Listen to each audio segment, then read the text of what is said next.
Anywho, sorry guys. Got a little emotional. But I have to say this. I have to get it off my chest. So I went from field trip mama, PTO mama. In 24 hours, I went from mom to no one.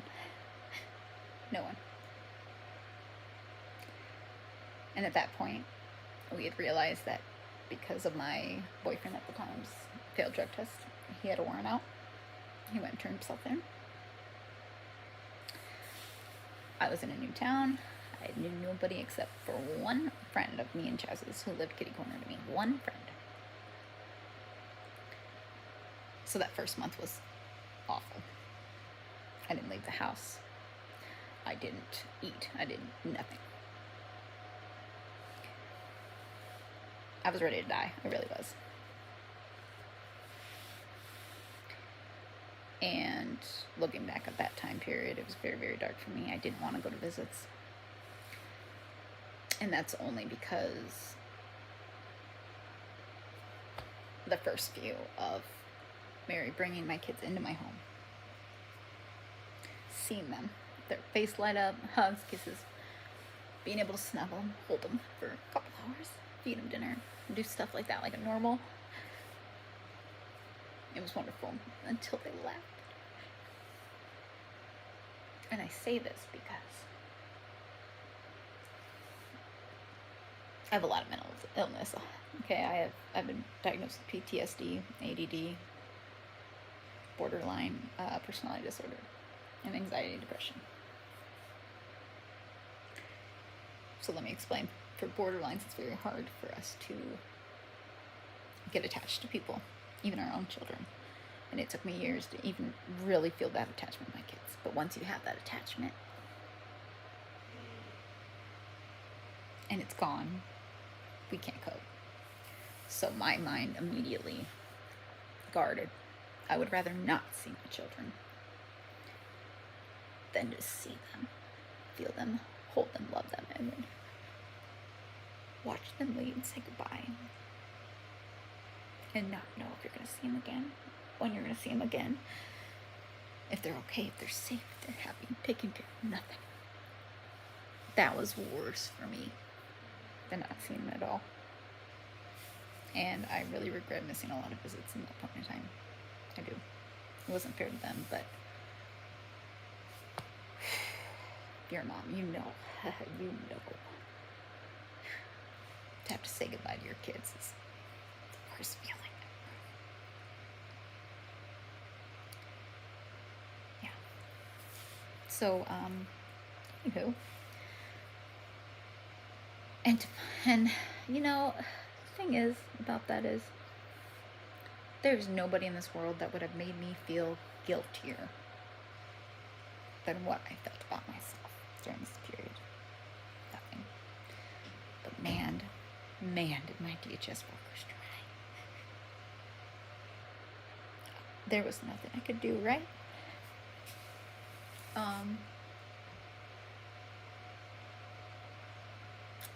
Yeah, I told them I was falling apart. I told them my mental health was declining.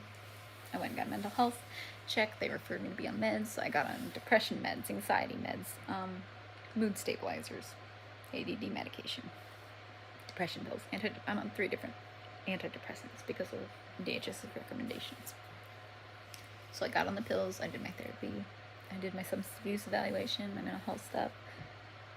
And I went to my substance evaluation, talked to a woman there, went through some tests. And at the end of it all, she said, I cannot honestly give you a recommendation for services because she did not think I had a substance abuse problem, but she thinks I have a mental health problem, which absolutely. And I told her, I said, I have never wanted to use drugs more than after these kids were taken. I never felt the need to numb myself.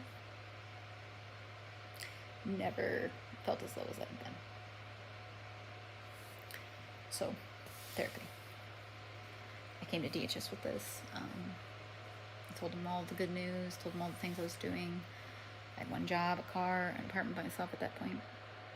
And even though I had never had drugs before this point of time ever in my life. No history, no criminal charges, nothing. Their recommendation for me at that point in time was 60-day inpatient treatment at a substance abuse facility. And at this point, I was working, so I couldn't really miss 60 days of work and have a home. And I told them this, and yeah, anyway. Also during this time period, my ex-husband did a very cruel trick, I guess. And that was, he started being very nice to me. He started bringing the kids over extra to visit. He took me to the theater with him, to the park. We had a month of awesomeness. We went to nature centers. We got to climb, run. It was awesome. This is all I got to do with my kids. So after not seeing him for a couple months, every single day, it was heaven. It was pure heaven for me. And I didn't even mind he was trying to get back with me. I really didn't. Because I was with my kids. And that was worth it to me. And maybe part of me did think maybe he was going to change. He told me that whole time that I've changed, I'm a different person. And I honestly think a part of me believed him. And I don't know if it was because how happy I was when I was with them and him, or the fact that he made me feel safe at one point a long time ago. And I was at a low point again, and he was making me feel safe. I don't know. But I started to love him again.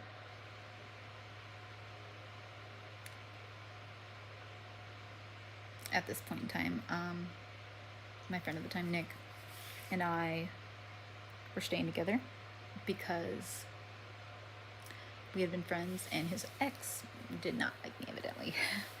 So she had sent people up in my apartment, banging on doors, all hours of the night. I remember one night I sat on my stairs with a bat in my hand for hours, because there was people banging on my door, and I was so scared. This woman threatened to put bleach in my tank, threatened to burn my house down with my kids in it, would find out where my kids were, knew everything about them somehow, would use that against me, threatened to kill me, threatened to hurt me. And I'm talking, this woman drove me through hell. Come to find out, Nick, her ex, was feeding her all this information, this, that, and the other thing. Point being, he was an asshole, she was a bitch. But between her and my jaded ex-husband who thought I was with Nick, I lost 2 jobs. My car was repossessed. I was evicted from my apartment. I became using drugs very, very often. Not to get high, but anything but this. I went down really, really low there. I tried to commit suicide twice this summer. One time, my friend Troy interrupted. And the other time, I just stopped myself, I guess. I stood at the bridge and just looked down for, seemed like forever, but probably an hour. And I just thought, this would be so much easier than saying goodbye again. But after this, Casey, or my ex, thought I was with Nick. So he stopped talking to me. The visits with the kids stopped. It's right around the time that my oldest stopped coming to visits. He stopped coming to visits. At the same time, my ex and his family were trash talking me online. I lost all my friends. My family didn't speak to me. I was meth mom on Facebook. They were posting pictures of me all over. There was an old picture, I guess, of me and an old friend, and he had some pipe in the background even. He posted that and labeled it meth mom and showed my kids this picture. So due to this, and Lord knows what else he said to him, my oldest son refused to talk to me, refused to see me. And still, it is almost April of 2025, and I haven't seen, heard, or held my oldest son since last June of last year. I begged him, I begged and pleaded for a video clip, anything, a picture, something, and nothing. I've been advised by DHS that he's doing well and to walk away, to leave him, let him be happy. She says, just walk away.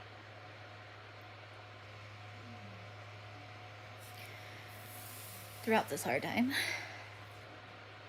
I was given no guidance, no assistance. I barely had food to eat. Nobody offered any programs or assistance through DHS. I was not given any empathy, compassion. This woman would come to visits and look at me like a bug. I wasn't even allowed to help my own daughter wipe herself in the bathroom. She couldn't let me out of her sight. My daughter and I had a joke when she would come over. She's like, Mom, I heard you're dangerous. And I'd look at her and I'd be like, yep, you wouldn't want to run into me in a dark alley, huh? And she'd look at me and look at Mary and then roll her eyes. And I'm like, it's okay. So those were the days I put on a happy face. And everything was fine, guys. Everything was going to be fine. Tell Bryson I love him. Everything's going to be fine.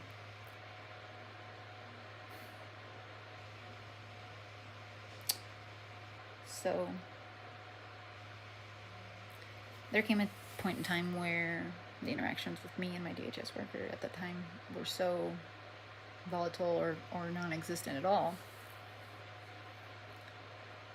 that I knew I would need to leave the area to get away from my harasser.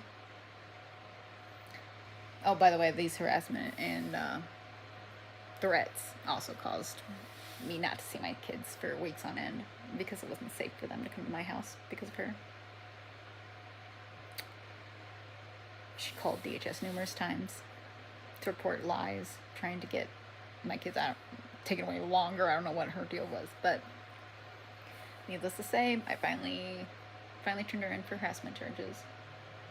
She's facing felony harassment charges, and I go to court with her next month. Not the point. I didn't do anything except for, I don't know, just drive me deeper and lower. But, so come October, actually it was September, I guess. September, Chaz gets out of jail.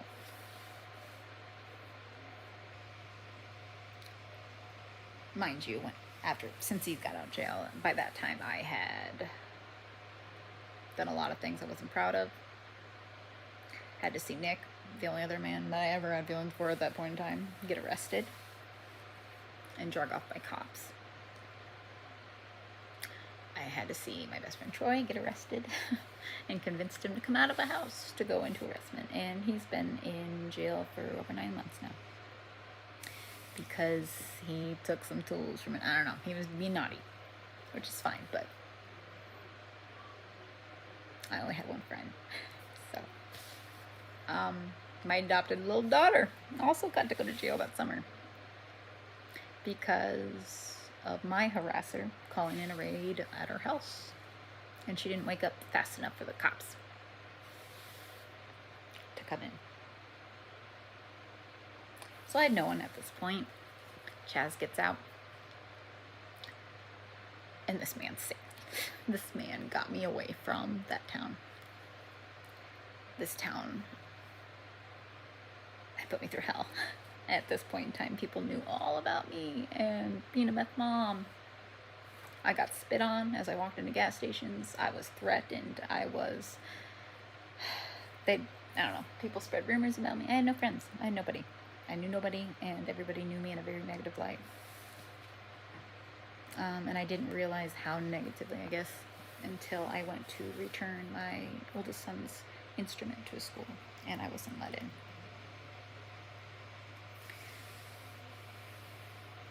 to not be let into your own kid's school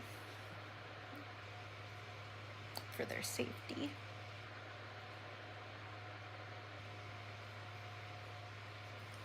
Yeah. Needless to say, we moved. In about a week, Chaz had packed me up, moved me, and we came down to Ankeny to start fresh. We moved into an apartment. Met a new DHS worker that came into our case that had heard about the bad relationship between me and Mary and wanted to improve it. At that point, my ex-DHS agent that treated me like crap was fired. Weird. At this point in time, though, I was very hesitant to trust anybody from that agency, but I still had hope a little bit there. So, about 4 months of sober living passes. Me and Chaz both enrolled in DMAC University. We were taking classes. I had a semester and a half left to get my associate's degree. Yeah. It was hard being down here alone. We knew nobody, had no vehicle. We had bought a vehicle on the way down here. 2 days later, transmission went out, and we'd already sunk all money into it, so we had no vehicle, we had no cell phones. We had cut ties with everybody we knew to get away from that. We had nobody. We had absolutely nobody except each other. And that is really stressful on people, and we split up for a while. And I kind of lost my mind. He lost his shit. You know, usual motion, adult, stupid stuff. But at the end of the day, yeah, he's always been there for me, so. But, anywho, fast forward till about 2 weeks ago. Me and Chaz split up. We're friends, we're roommates, we are getting along very fine, we're good friends.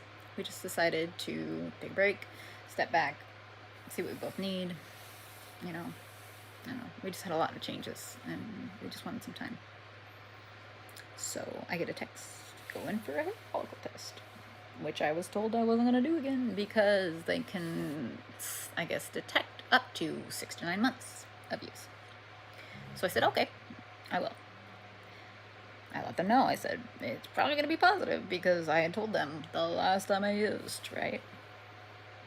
So I wasn't worried about it. They then asked me for a skin test. Sweat test is a new thing, I guess. I said, sure. And then they said, Chaz goes in. I said, well, Chaz isn't here right now, but we're not together right now. We will be moving to separate locations. I said, just want to let you know. This woman texted me back. I don't buy it. You guys have a podcast channel together. And I said, excuse me? And that's when I realized so many months of silence, and then this. I said, this is not going to be good. I said, fine. We went in for testing. Everything was good. Test comes back positive. Mind you, and I will swear on my children's grave that I have not used in that time period at all. Okay? Skin tests only are supposed to, get that day and the whole week you wear it.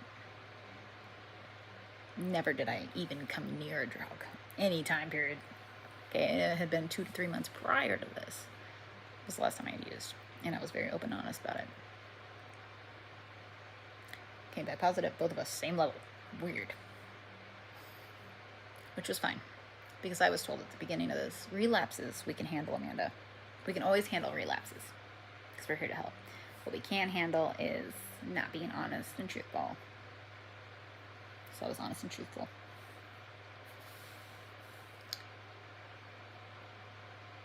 Last couple visits. Mind you, I've only seen my kids for 25% of these visits that are supposed to be every week. My fault at the beginning, due to not wanting to get hurt. But then it began to turn into, if I was 5 minutes late confirming, canceled. There was numerous times I had to run out from whatever I was doing at the time to make sure that I had texted this woman so that I could see my kids that day. And this just started all of a sudden. I was not able to put my 2 cents in on visit days, times, nothing. I was told when I was going to see them. I was told what to say. I was told what not to say. My kids got yelled at numerous times for venting about my ex to me. This woman has literally gone out of her way to follow me and my son through a public library and make sure to stand within 2 feet of me and my son picking out a book at the public library. Do you know what that does to someone? Do you know what it's like to be looked at as a dangerous bug that needs to be squashed? Okay, try feeling that way every week, the only time you see your kids, and for the whole 2 hours. Would you look forward to coming?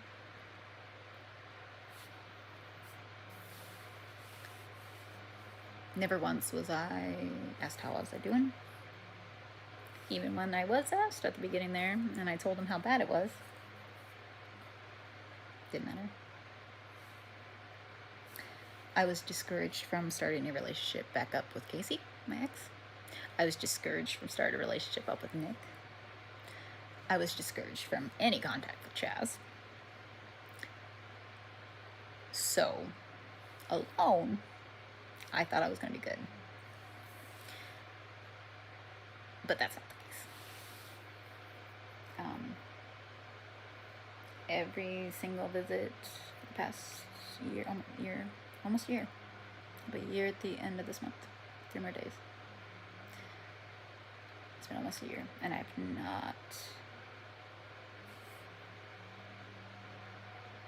been shown any decency. I feel like if you treat someone like a monster for so long, they truly begin to feel like a monster, and that's all they are capable of. And how do you say that you are trying to help someone, your client? And see, Mary's supposed to be on my side. She's supposed to be my person. How do you look at the person you're supposed to be helping? And no, this woman has tried to kill herself. She is in the darkest spot of her life. To know that I hang on each and every visit, and to be able to say, I'm not going to put more time into you seeing your kids than you do, Amanda. Or, they're doing fine. Just walk away and let them be.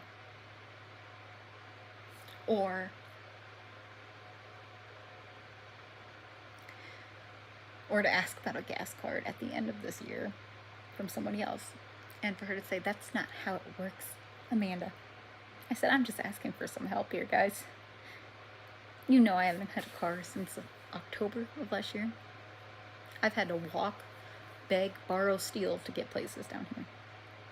And every single visit with my kids, those 25% of those visits, took everything I had to get to. Everything. I bribed somebody $100 once to take me there. Like, that's all I had. I would literally go a week without food for myself to make sure that I had money, because I always had to feed them at these visits, to make sure I had money for their visit, to make sure I had something fun to do. I was not allowed to take them outside because it was 52 degrees. I'm not allowed to go outside of Iowa Falls. I remember one visit when I found out I was getting evicted from my apartment, which I had never heard before. I ran to my bathroom in my apartment and cried to my mom on the phone, bawled. I was saying horrible things about how I didn't want to be here, this, that, and thing. I hear a knock on the door by Mary. I said, yes, I'll be on in a second. She's like, where's Taryn? I said, I don't know, where's she? I opened the door, look around for my daughter. Come to find out, my daughter was hiding in the shower. Surprise, Mom. Talk about a rough conversation with your 8-year-old daughter. Okay. Mary had to sit with us, make sure we had a conversation explaining this. And then I was written up. I got in trouble that day for being in the bathroom alone with her. I've been written up and in trouble for falling asleep at a visit because my middle son wanted to cuddle and take a nap. She said I was falling asleep at visits. I said, yes, I've been put on new medication, new depression meds, makes me tired. Accused me of being on drugs. I don't know. I don't know.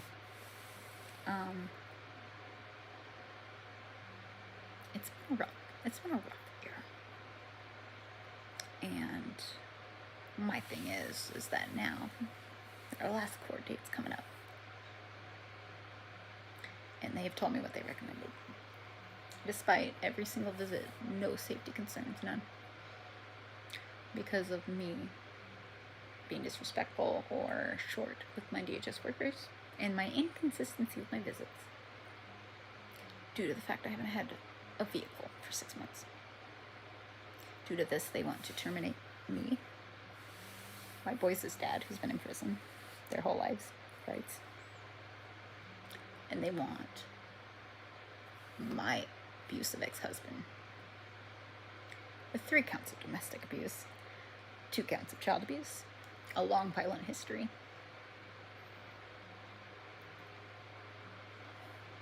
to adopt my sons, the ones I single-handedly raised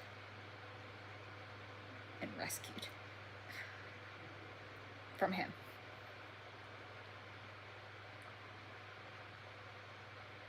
The killer for me was when they initially took my kids and they interviewed them at the school and they asked how they felt about going there. And my sons were terrified. They were terrified. They said they didn't trust him, they were scared of him. And my oldest boy was distraught.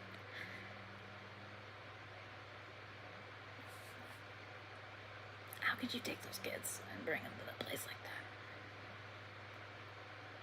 Even during this last year with my kids there, my daughters had to go to the neighbor's house and call the police because he's tackled his son to the ground.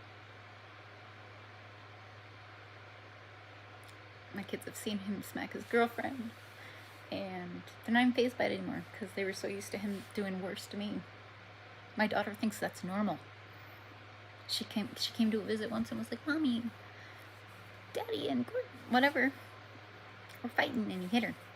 And I said, that's not good. And she says, yeah.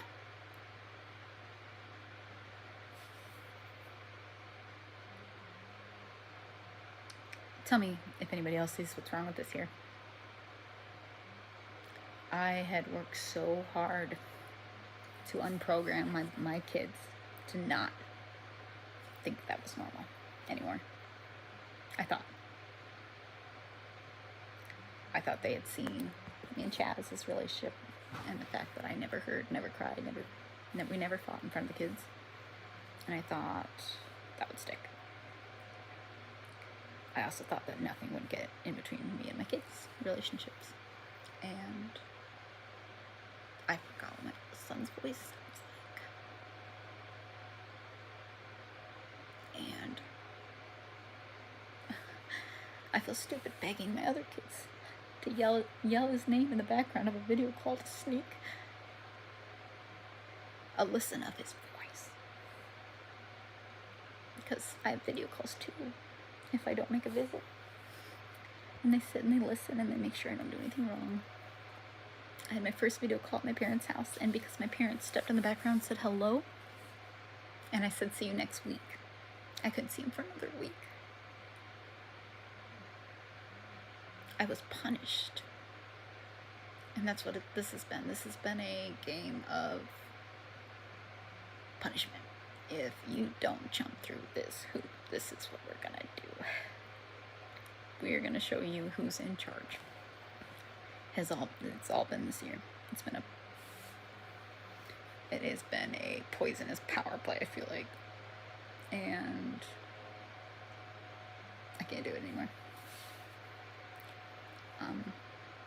It wasn't until this last month, of the year, I finally met one DHS person down here in the Des Moines area who came to my home, looked me in the eye, shook my hand, treated me like a human. When I told her what had happened, she believed me.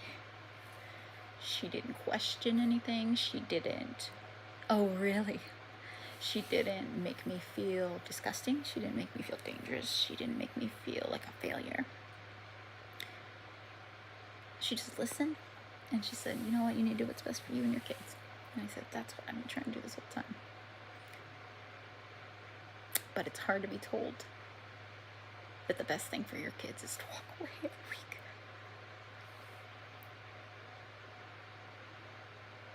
That's hard. Because being alone on the other 6 days of the week, I'm sitting here thinking maybe they are.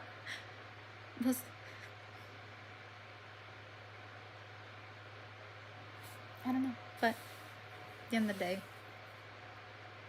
I would rather die and have them remember me for the loving, caring, imperfect mother that I was their first 8-9 years of life,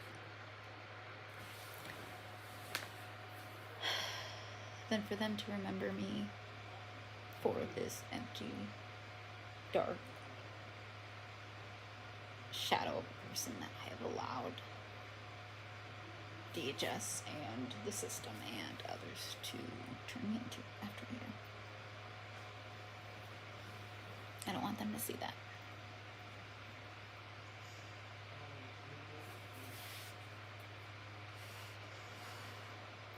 And my biggest fear is that they're gonna remember me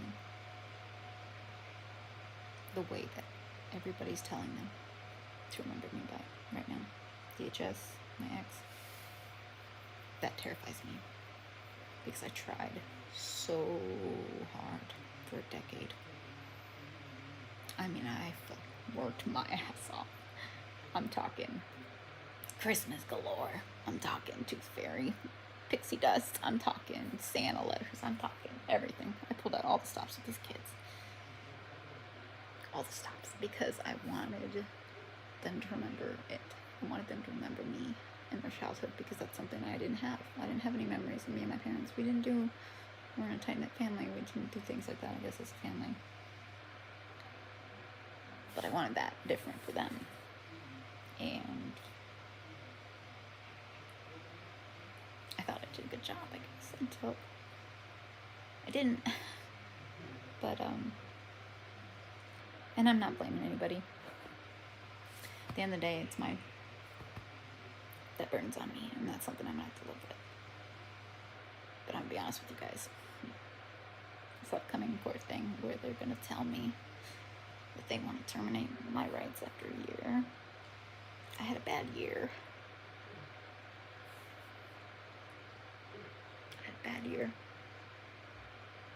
And that's gonna feel